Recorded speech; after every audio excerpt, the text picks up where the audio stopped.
Good morning guys. ৰাতিপুৱা আহি পাই গ'লহি 6:30। ঘৰৰ পৰা ওলালোঁ এতিয়া জিমলৈ যাবলৈ। ই আকৌ ভিডিঅ'ত ওলাবলৈ লাজ কৰে।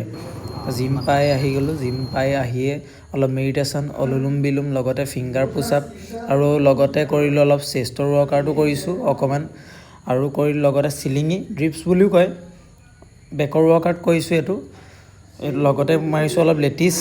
তাৰপৰা আহিলোঁ জিম 1 ঘণ্টা ৱৰ্কআউট কৰি পিনি ঘৰ আহি পালোঁহি। ঘৰ পাই চাৱাৰ ল'লোঁ। ৰাতিপুৱা গা পা ধুই দোকানলৈ যাবলৈ ওলাই লৈছোঁ। দোকানলৈ যোৱা মোৰ আউটফিটটোৱে। আমাৰ বাৰীত কি নাই, নেমু আছে। নেমু খাবলৈ মানুহ নাই, খৰি আছে, কল লাগি আছে, জাহাজী কল জিমৰ কাৰণে ভাল হ'ব। আৰু নেমু দেখিছে নাই কিমান লাগি আছে, লাগিলে ক'ব। আৰু মোক বহুতে সোধে তুমি চুলি দাড়ি ক'ত কাটা। মই নিজে কাটো চুলি দাড়ি। আপোনালোকক ভিডিঅ' এটা দিম বাৰু নিজে কটা। চ' এয়া মুলেট কাটি থৈছোঁ, দাড়িটো অলপ কাটি দিলোঁ, ক্লিন হৈ ল'লোঁ। আজি ডাইটটো এয়া লৈছোঁ, আছে অ'টছ, আছে খিচমিচ, ডিম লৈছোঁ, এয়া আছে মগু বুট।